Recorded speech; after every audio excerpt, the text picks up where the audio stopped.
आजची जी कारवाई आहे ती पडेगाव ते मिटमिटा दरम्यान जे शरणापूर फाट्यापर्यंत जी महानगरपालिकेची हद्द आहे त्या महानगरपालिकेच्या हद्दीपर्यंत आपण आज ही कारवाई करतो आहोत। आणि यामध्ये आम्ही जे काही हे केलेलं आहे माहिती घेतलेली आहे सर्वेक्षणांती आमच्याकडे एक 900 ते 1000 एवढ्या मोठ्या प्रमाणामध्ये इथं अनधिकृत मालमत्ता ह्या आजच्या दिवशी आपल्या इथं आहेत।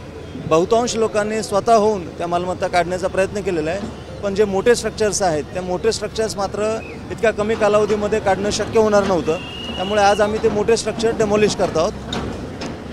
यापुढे कुठले अजून नियोजन आहे कारवाईचं? शहरातले अनेक मोठे रस्ते तुम्ही मोकळे केले नाही, आता ह्या रस्त्यावरती आपल्याला ह्या रस्त्याचा इतिहास माहीतच असेल की महानगरपालिका किंवा ह्या क्षेत्रामध्ये या रस्त्यावरती खूप मोठ्या प्रमाणात अपघात होऊन इथं बरेच लोकांचा मृत्यू झालेला आहे। या रस्त्यावरती हा रस्ता रुंदीकरणामध्ये जर आला तर रस्ता रुंदीकरणामुळे बऱ्याच लोकांना त्याचा फायदा होईल, अपघातांचं प्रमाण निश्चितपणे कमी होईल। त्यामुळे प्राधान्याने आम्ही हा रस्ता एक घेतो म्हणजे पडेगाव टू दौलताबाद रस्ता, आणि याच्यानंतरचा जो जळगावचा रस्ता आहे तो जळगावच्या रस्त्यावरती आम्ही प्राधान्याने कारवाई करणार आहोत। आणि तो पण रस्ता सिडको बसस्टँडपासून हर्सुल टी पॉईंटवरून दिल्ली गेट या कालावधीपर्यंत आम्ही या काम करणार आहोत।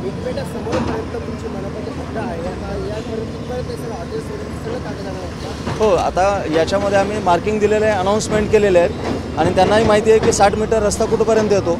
त्या मार्किंगमुळे त्यांनी स्वतः काढण्याचा प्रयत्न केलेला आहे, पण मोठी जी स्ट्रक्चर्स आहेत जी RCC स्ट्रक्चर आहेत ती मात्र आम्हाला ज्या काही धोकादायक स्थितीमध्ये त्या लोकांनी काढून ठेवलेली आहेत ती आता संपूर्णपणे आम्हाला आमच्या पथकाच्या माध्यमातून काढायची आहे।